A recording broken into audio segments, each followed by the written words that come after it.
Alright y'all, today marks the official launch of the Nvidia GeForce RTX 2080 Super. We officially get to see all of the performance benchmarks for this GPU, none of which I'll actually be giving you today because I was a little strapped for time this week, for reasons I really won't get into. We're going to be doing a build today with this card. It's technically the world's first RTX 2080 Super build in that sense, because this video is posting, or should be posting, right at the time the embargo lifts for this card. And technically the title of this video is not 100% clickbait. Don't get used to it though. Now before I rattle off the parts for today's build, I wanted to really quickly say a couple words about the RTX 2080 Super. For starters, this is a full-fat TU104 GPU. Same GPU that was in the existing RTX 2080, but now it's got all of its cores unlocked and ready to go. That being said, it's not a whole lot more cores, or not many more cores. It's actually only a 4.3% bump in CUDA cores over the RTX 2080. Similarly, the boost clocks have been raised slightly by just 6.1%. The biggest change is really the memory speed, going from 14 to 15.5 gigabits per second, which is about a 10.7% gain if I remember correctly. So as you can see, the specs haven't really changed a whole lot over the existing RTX 2080. Certainly not enough to put this card as a sort of even stopgap between RTX 2080 and RTX 2080 Ti. So if I'm just assuming things, because I have not, again, tested this card at all and I haven't seen anybody else's benchmarks, I'm going to expect this card to perform maybe 5 to 7% faster on average than an RTX 2080 non-super. It's definitely going to come nowhere close to an RTX 2080 Ti, so if you're thinking that, Nvidia's just almost slashed their prices on that card in half, that's not the case at all. At least this is what I'm assuming. So what's the point of this card then, you ask? Well, the pricing is pretty competitive, all things considered. At $699 MSRP,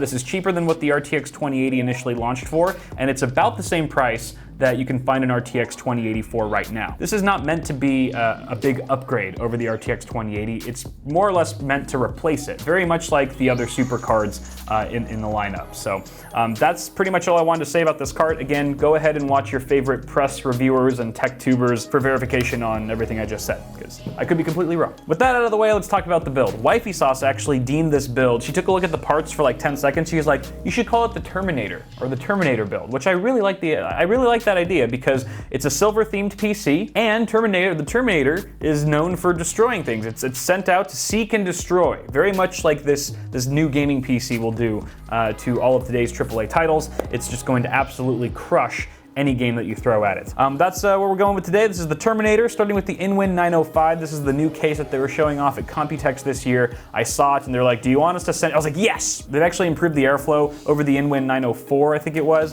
where they actually have nice ventilation all at the bottom, so you actually get most of your intake, or a good amount of your intake from the bottom, as well as the front. And you can't see it, but on the other side of the case, there is like pretty ample ventilation going all the way down, top to bottom. So we're gonna be filling it up with these Noctua NF F12 fans that I actually stole from my two Asus ROG Ryujin 360 coolers, the AIOs. Not to say that the included fans in this case are bad or anything, but there's only 3 of them, 2 at the front, 1 at the back, and I wanted 6 fans. So we're gonna do 3 at the bottom and 2 at the front, 1 at the back. And the 2 at the front are gonna be radiator fans, so I wanted to make sure that the fans that we're using have high static pressure as well as being just all-around good case fans. And you really can't go wrong with Noctua. We're gonna be using 2 of these fans. I'm going parts completely out of order here. You can see I've already got them all over the table, strewn about.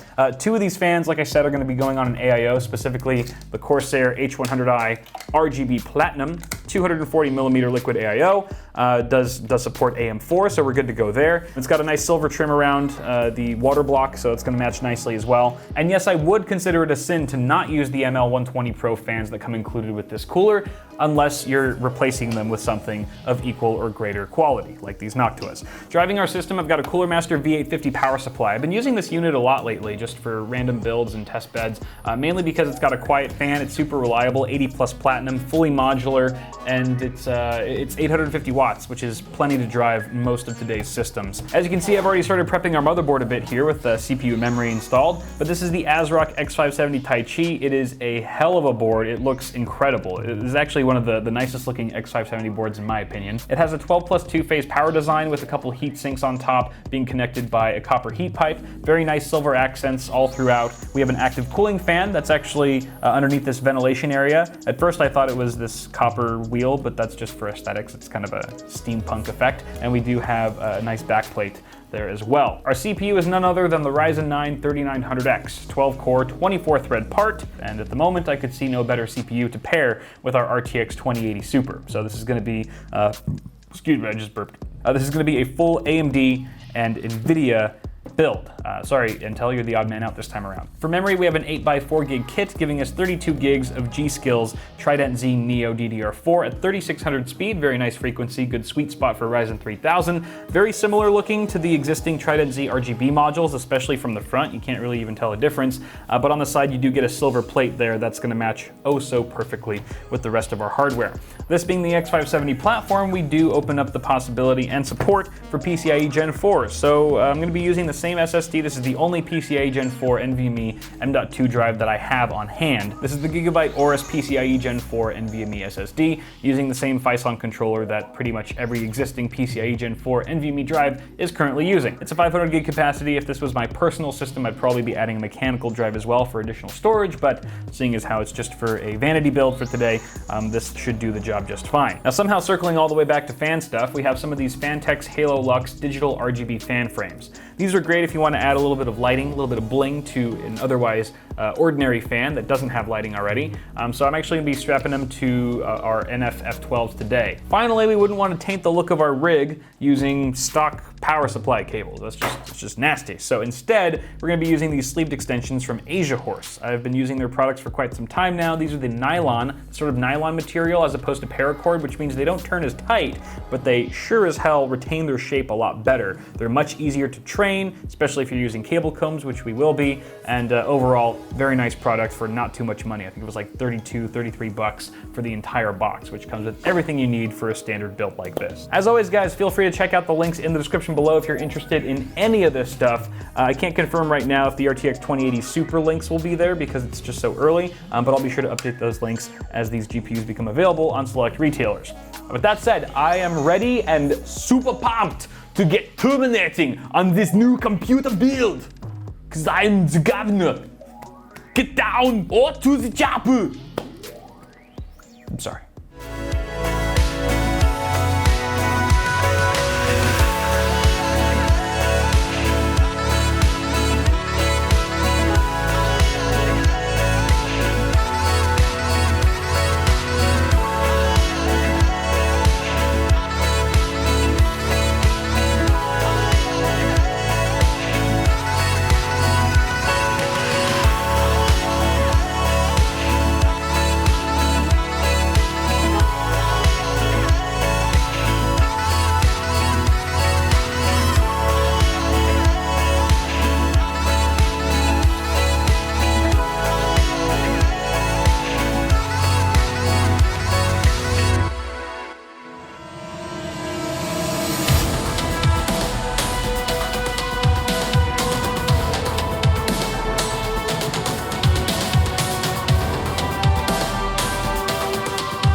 The Terminator is looking pretty gosh darn good, if I do say so myself. The red LEDs, that was another great idea by Wifey Sauce, and it looks very menacing, especially when all the ambient lights are off and you just see that red glow inside the chassis. Ooh, it looks so good, especially with the silver and just like the brushed aluminum on the Inwin 905. And I really appreciate Inwin's efforts to improve the functionality of their cases as well. Having these removable trays for radiators is very nice. You have a modular one at the bottom for your 360 and another one at the front for your 240. Definitely feels like they're being brought up to speed. They're bringing themselves up to speed with a lot of the other competitive cases in today's chassis market. Additional airflow, having ample airflow at the front now when it used to be very closed off. That being said, I would still like to see some freaking rubber grommets on their flagship cases. Where are the rubber grommets? Why are they just cutouts? I mean, I get it, maybe that's the look you're going for, but at the same time, I shouldn't have to try so hard to hide any of the cables behind the motherboard tray in a case that costs as much as this one does. So having some rubber grommets would go a long way, I think, to clean up the aesthetic and just make a more premium feeling product. And it wouldn't hurt to have some additional fan or radiator mounts at the top of the case like this one, because right now there's absolutely nothing. There's no mounting support at the top of the case. It's completely flat and closed off. At the very least, maybe create some ventilation holes so that hot air can be exhausted out the top, being pushed out by the other fans in the case. But apart from that, very, very lovely system featuring and honoring the launch of the RTX 2080 Super. You guys let me know what you think down below. I'm gonna get out of here, guys. Thanks so much for watching this video. Toss a like on it before you go, and get subscribed for more tech stuff coming at you really soon. Have a good one, guys. I will see y'all in the next video.